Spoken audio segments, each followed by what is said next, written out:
سسیم کی فتح کے بعد حجاج بن یوسف نے حکم دیا کہ سندھ کے حکمران راجہ داہر کے پایہ تخت پر حملہ کیا جائے۔ چنانچہ محمد بن قاسم نیرون واپس پہنچ گیا اور راجہ داہر کے پایہ تخت پر حملے کرنے کی بھرپور تیاریوں میں مصروف ہو گیا۔ یہاں سے ابن قاسم نے قلعہ اشبہار کی جانب پیش قدمی شروع کی۔ اس قلعے کے کھنڈرات ٹنڈو محمد خان کے پاس موجود ہیں۔ یہاں کے لوگوں نے خندق کھود کر زبردست حفاظتی انتظامات کر رکھے تھے۔ ایک ہفتے کے سخت محاصرے کے بعد اہل قلعہ نے اطاعت قبول کر لی اور محمد بن قاسم نے ان سے مثالی سلوک روا رکھا۔ محمد بن قاسم کے لیے دریا عبور کرنا مشکل تھا۔ اس کے لیے ابن قاسم کو سورت کے حاکم راجہ موکا کی تعاون کی اشد ضرورت تھی۔ چنانچہ ابن قاسم نے راجہ موکا کو خط لکھا اور اطاعت قبول کرنے کی دعوت دی اور اسے اپنے علاقے کے علاوہ کچھ کا حکمران بنانے کا بھی وعدہ کیا۔ راجہ نے لکھا کہ میری داہر کے ساتھ قرابت داری ہے اور اس لیے کھلم کھلا میں اگر آپ کا ساتھ دوں گا تو خاندان کی ناک کٹتی ہے۔ اپنے 20 سرداروں کے ساتھ لڑکی کی شادی کرنے کے بہانے ساکڑ جاتا ہوں۔ آپ 1000 سپاہیوں کو بھیج کر مجھے گرفتار کروا لیجئے۔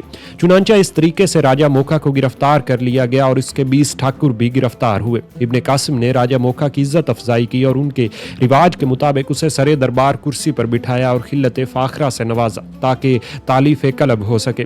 راجہ موکا کو بیٹ کی حکومت کا پروانہ دیا گیا۔ محمد بن قاسم کی خواہش تھی کہ دریائے سندھ کو عبور کر کے راجہ داہر کا مقابلہ کیا جائے، تاہم موکا کی اطاعت سے برہم ہو کر اس نے ایک فوج روانہ کی جو دریائے سندھ کو عبور کر کے مسلمان افواج کے مقابلے پر آ گئی، لیکن شکست سے دوچار ہوئی۔ محمد بن قاسم نے ایک نو مسلم مولانا اسلامی کو راجہ داہر کے دربار میں سفیر بنا کر بھیجا۔ سفیر دیبل کے ایک معزز ہندو گھرانے سے تعلق رکھتا تھا اور راجہ داہر بھی اسے اچھی طرح جانتا تھا۔ اس کے دربار میں شاہی آداب بجا لانے سے اس نے انکار کر دیا۔ اس پر راجہ داہر سخت برہم ہوا اور کہا کہ افسوس کہ تم سفیر بن کر آئے ہو، ورنہ قتل کے سوا تمہاری کوئی سزا نہ تھی۔ سفارت ناکام ہو گئی اور راجہ داہر اپنا لشکر لے کر دریائے سندھ کے مشرقی کنارے پر خیمہ زن ہو گیا اور اپنے ایک سردار کو دریائے سندھ کی حفاظت پر متعین کر دیا تاکہ اسلامی لشکر دریا عبور نہ کر سکے۔ اسی دوران سیستان میں بغاوت ہو گئی جس کو فروغ کرنے کے لیے محمد بن قاسم کو ایک دستہ روانہ کرنا پڑا۔ محمد بن قاسم کا سب سے بڑا مسئلہ دریا کو عبور کرنا تھا۔ راجہ داہر نے موکا کے بھائی راسل کو دریا کی حفاظت پر متعین کر رکھا تھا۔ مسلمانوں نے کشتیوں کے پل بنانے کا ارادہ کیا لیکن دوسرے کنارے پر راسل کے سپاہی اس کوشش میں ان کو کامیاب نہیں ہونے دیتے تھے۔ آخر ایک رات مسلمانوں نے کشتیوں پر تیر انداز متعین کر کے انہیں عرض کے رخ پر کھینچ دیا۔ راجہ راسل کے جن سپاہیوں نے مزاحمت کی وہ تیر اندازوں کے ہاتھوں سے مارے گئے اور مسلمان فوج نے دریا کو عبور کر لیا اور راسل کی فوج پر حملہ کر دیا۔ ان کے قلعے جہم کے پھاٹک تک ان کا تعاقب کیا۔ صبح راجہ داہر کو مسلمان افواج کے دریا عبور کرنے اور راسل کی شکست کی خبر ہوئی تو اس نے اسے بدشگونی قرار دیا۔ راجہ راسل نے بھی بدلتے ہوئے حالات کو محسوس کر کے محمد بن قاسم کی اطاعت اختیار کر لی۔ اسلامی لشکر پیش قدمی کرتا ہوا نرانی نامی گاؤں پر قابض ہو گیا۔ راجہ داہر اس کے بالکل سامنے واقع کاجی جاٹ میں مقیم تھا۔ درمیان میں صرف ایک جھیل تھی۔ موکا اور راسل نے کشتی کے ذریعے 3 آدمی جھیل کے پار بھیجنے شروع کر دیے، یہاں تک کہ تمام لشکر پار جا اترا۔ داہر نے اپنے تمام اہل و عیال کو اروڑ کے قلعے میں بند کر دیا اور خود لڑائی کی تیاری میں مصروف ہو گیا۔ ابن قاسم نے راجہ داہر کی آخری بار اطاعت گزاری کا مشورہ دیا لیکن اس نے حسب سابق اس مشورے کو ٹھکرا دیا۔ اب محمد بن قاسم نے کمال عجلت سے دریا پر کشتیوں کا ایک پل باندھ کر اپنی پوری فوج کو مع ساز و سامان پار اتار دیا۔ اس سے پریشان ہو کر راجہ راوڑ سے باہر نکلا اور 5000 گھڑ سوار اور 20,000 پیادہ فوج جو سر سے پاؤں تک زیرہ بختر پہنے ہوئے تھی اور 100 جنگی ہاتھیوں کی میت میں مقابلے پر آیا۔ محمد بن قاسم نے اپنی تمام افواج کو اہم ناکوں پر اس طرح متعین کیا کہ راجہ داہر کو ملتان یا لاہور سے کوئی کمک حاصل نہ ہو سکے۔ 10 رمضان المبارک 93 ہجری کو صبح کو دونوں فوجیں میدان جنگ میں آمنے سامنے صف آ رہا تھیں۔ راجہ داہر کا لڑکا جے سنگھ 10,000 سواروں کے ساتھ کلب میں کھڑا تھا۔ راجہ داہر جنگی ہاتھیوں کی جلو میں کوہ پیکر سفید ہاتھی پر سوار تھا۔ محمد بن قاسم نے اس کی باری جمعیت کے پیش نظر اپنی فوج کو جدید طریقہ سے ترتیب دیا۔ میمنہ اور میسرہ پر علل ترتیب حنظلہ کلابی اور زکوان بن الوان کو مقرر کیا۔ خود کلب لشکر میں موجود رہا۔ ابو صابر حمدانی کو خصوصیت سے ہاتھیوں کے مقابل رکھا۔ حزیل بن سلیمان، مسعود کلبی اور طارق راسی کلب کے آگے اور مقدمہ میں محمد بن زیاد عبدی اور شرح بن عطیہ مقرر ہوئے۔ دوسری طرف مصعب بن عبد الرحمن سقفی اور خریم بن عروہ مدنی تھے جو راجہ داہر کے مقابل کھڑے تھے۔ سواروں کے 3 حصے کیے گئے، ایک کلب میں، دوسرا میمنہ اور تیسرا میسرہ میں رکھا۔ اس طرح نفط اندازوں کو، جن کی تعداد 900 تھی، 3 حصوں میں تقسیم کیا۔ نفط ایک آتش گیر مادہ تھا۔ نماز صبح ادا کرنے کے بعد سپہ سالار اسلام نے اپنی افواج کو ان الفاظ میں مخاطب کیا: اے عربی نژاد لوگو، تم اپنے اہل و عیال سے علیحدہ ہو کر اس سرزمین میں آئے ہو جہاں تمہارے دشمن تم سے جنگ کرنے کے لیے آمادہ ہیں۔ تمہارا کوئی مددگار نہیں، اس لیے تمہارا تمام تر بھروسہ صرف اور صرف خدائے بزرگ و برتر پر ہی ہونا چاہیے۔ وہی کامیابی عطا کرنے والا ہے۔ جب جنگ شروع ہو تو ہر شخص کو اپنے فرائض کا خیال رکھنا چاہیے۔ جب جنگ کا آغاز ہوا تو نہایت گمسان کا رن پڑا۔ عربوں نے جنگی ہاتھیوں سے بچنے کے لیے پچکاریوں پر سے ان پر روغن نفط پھینکنا شروع کر دیا۔ ہاتھی اس سے ڈر کر پیچھے بھاگے اور راجہ پورس کے ہاتھیوں کی مانند اپنے ہی لشکر میں تباہی مچانے لگے۔ اس افراتفری میں لشکر اسلام کے نیزہ باز اور تیر انداز دشمن پر ٹوٹ پڑے۔ اسی اثنا میں نفط بردار نے داہر کے ہاتھی پر روغن پھینکا، جس سے وہ سراسیمہ ہو کر بھاگ نکلا اور دریا میں جا گھسا۔ راجہ داہر بمشکل جان بچا کر قلعہ راوڑ میں پناہ گزین ہوا، مگر یہ دیکھ کر کہ اکثر عزیز و اقارب اور بڑے بڑے سردار مارے جا چکے ہیں، وہ قلعہ سے باہر نکل کر پیادہ پا تلوار سونت کر عربوں سے لڑنے لگا۔ آخر غروب آفتاب کے قریب ایک عرب نے تلوار کا ایک بھرپور وار کر کے اس کی گردن تن سے جدا کر دی۔ اس طرح راجہ داہر کے اقبال کا آفتاب 10 رمضان 93 ہجری بمطابق 20 جولائی 712 کو ہمیشہ کے لیے غروب ہو گیا۔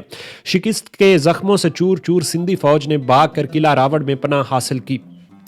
راوڑ وہیں آباد تھا جہاں موجودہ حیدرآباد سندھ واقع ہے۔ راجہ داہر کے لڑکے جے سنگھ اور اس کی بیوی نے کلا بند ہو کر لڑائی کو جاری رکھا۔ عربوں نے قلعے کا محاصرہ کر لیا۔ جے سنگھ میں مقابلے کی سکت نہ رہی تو وہ موقع پا کر برہمن آباد بھاگ گیا۔ رانی کچھ عرصے تک مقابلے میں ڈٹی رہی، لیکن آخر اپنے آپ کو بے بس دیکھ کر رسم جوہر ادا کرتے ہوئے بہت سی دیگر عورتوں سمیت چتا میں بیٹھ کر زندہ جل مری اور قلعہ پر عربوں کا قبضہ ہو گیا۔ راجہ داہر کا وزیر سیاگر ایک عقل مند اور دور اندیش اور مدبر انسان تھا۔ وہ پہلے ہی راجہ کے سلوک سے بددل تھا، چنانچہ اس نے محمد بن قاسم کی اطاعت قبول کر لی اور اس کی وساطت سے باقی ماندہ مغویہ اور گرفتار شدہ عرب عورتوں اور بچوں کو رہائی ملی۔ محمد بن قاسم نے اس کے طرز عمل کو بنظر استحسان دیکھا اور اسے اپنا معتمد خاص بنا لیا۔ محمد بن قاسم راوڑ سے برہمن آباد کی جانب بڑھا۔ راستے میں بہرور اور دہلیلا کے 2 مضبوط قلعے پڑتے تھے۔ محمد بن قاسم پہلے بہرور پر حملہ آور ہوا اور 2 ماہ کے سخت محاصرے اور شب و روز کی جنگ کے بعد بہرور پر قبضہ کر لیا۔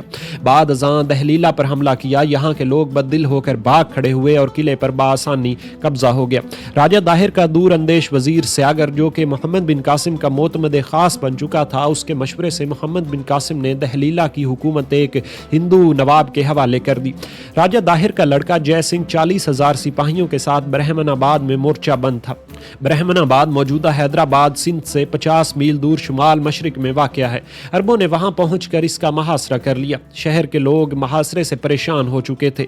تجار نے خفیہ طور سے بات چیت کر کے غیر فوجی آبادی کے لیے امان مانگی۔ محمد بن قاسم نے موقع سے مشورہ کرنے کے بعد اور حجاج بن یوسف سے اجازت حاصل کرنے کے بعد ان لوگوں سے معاہدہ کر لیا۔ چنانچہ لشکر اسلام نے جب حملہ کیا تو انہوں نے دروازہ کھول دیا۔ محمد بن قاسم نے قلعہ پر قبضہ کر لیا اور حکم جاری کیا کہ ہتھیار بند فوج کے علاوہ کسی کو تہ تیغ نہ کیا جائے۔ صنعت کاروں، تاجروں اور عام لوگوں کو امان دی جائے۔ قیدیوں کو آزاد کر دیا جائے۔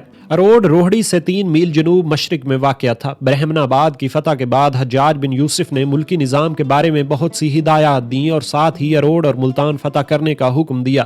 اروڑ یا الور پر راجہ داہر کا لڑکا گوپی قابض تھا، جس نے لوگوں کو یقین دلا رکھا تھا کہ اس کا باپ راجہ داہر زندہ ہے۔ عربی کتابوں میں اروڑ کو الور لکھا ہے۔ اس کے کھنڈرات موجودہ روہڑی کے قریب پائے جاتے ہیں۔ لوگوں نے گوپی کو یقین دلایا تھا کہ راجہ داہر راجگان ہند سے مدد لینے ہندوستان گیا ہوا ہے۔ عربوں نے آگے بڑھ کر شہر اروڑ کا محاصرہ کر لیا۔ خوب گمسان کا رن پڑا اور اہل شہر کو جب راجہ داہر کی موت کا علم ہوا تو وہ لڑائی سے بددل ہو گئے۔ انہوں نے محمد بن قاسم کی رواداری اور وسیع القلبی سے فائدہ اٹھانا چاہا۔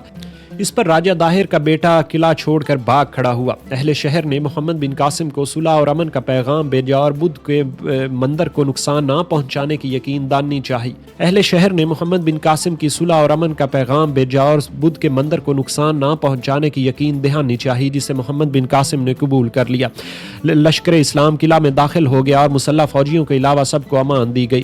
اروڑ میں محمد بن قاسم نے ایک حاکم اور ایک قاضی کو مقرر کیا اور ان کی رعایا پروری کی خصوصی ہدایات کی۔ محمد بن قاسم نے اہل شہر کو جان کی امان دی اور ان کے معبدوں کو محفوظ رکھنے کی ضمانت دی۔ اروڑ کی شاندار فتح کے بعد لشکر اسلام نے آگے بڑھ کر قلعہ ہاتھیہ کا محاصرہ کر لیا۔ یہاں کا حاکم راجہ داہر کا چچا زاد بھائی تھا۔ اس نے محمد بن قاسم کی خدمت میں اپنے چند عمرہ خاص تحائف کے ساتھ بھیجے اور اطاعت قبول کر لی۔ محمد بن قاسم نے کمال دانش مندی سے کام لیتے ہوئے اس کو نہ صرف امان دی بلکہ اسے امور ملکی میں اپنا مشیر اور وزیر بنا لیا، نیز اسے مبارک مشیر کے خطاب سے بھی سرفراز کیا۔ اس نے شمالی سندھ موجودہ جنوبی پنجاب کی فتح میں محمد بن قاسم کی ویسی ہی مدد اور اعانت کی جیسی ساگر نے جنوبی سندھ کی تسخیر میں کی تھی۔ اس علاقے میں محمد بن قاسم نے دریائے ستلج کو عبور کر کے 7 روز کی خون ریز جنگ کے بعد اسکندہ پر قبضہ کیا جو موجودہ اٹھ شریف کے مقام پر واقع تھا، اور بعد ازاں اس نے 17 روز کی جنگ کے بعد سکہ کو فتح کر لیا جو ملتان کے نزدیک دریا راوی کے کنارے پر واقع تھا۔ اس کے بعد محمد بن قاسم ملتان کے بالکل قریب پہنچ چکا تھا۔ ملتان کا صوبہ بھی راجہ داہر کی سلطنت ہی کا ایک حصہ تھا اور صنعت و تجارت کا ایک مشہور مرکز تھا۔ یہاں اسکندہ کے حاکم کے علاوہ متعدد شکست خوردہ سردار پناہ گزین تھے۔ راجہ کا چچا زاد بھائی بھی یہاں کا حاکم تھا۔ اس نے 2 ماہ محصور رہ کر لشکر اسلام کا مقابلہ کیا، لیکن آخرکار باغ کھڑا ہوا اور مسلمانوں نے بزور شمشیر ملتان کو فتح کر لیا، اور قلعہ پر قبضہ کرنے کے بعد محمد بن قاسم نے اہلیان شہر کے لیے عام معافی اور امان کا اعلان کر دیا۔ ملتان سے بے شمار مال و زر محمد بن قاسم کے ہاتھ لگا، جسے اس نے دیبل کے راستے عراق کو روانہ کر دیا۔